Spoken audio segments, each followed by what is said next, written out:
Čaute lidi, vítejte u dalšího videa. A dneska tady, dejme tomu, zařvu scary zvuk. No scary nevím, jestli moc je, to zní spíš jak nějaké páv nebo něco. No to nevadí, dejme tomu, že je to scary zvuk. Můžeme tak tomu říkat. Až na to, že vůbec, ale to je jedno. A ještě vyjde dneska nové video, jak budu čukat na dveře, tak na to se taky podívejte. Tak, takže jdeme semka. Tak. Ty vole, tady je díra. Tam je hezký západ. Tak.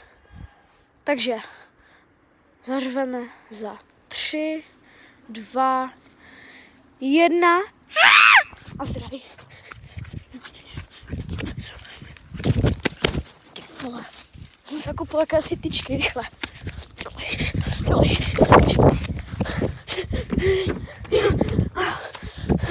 Tak, asi jsme v šilu lidi.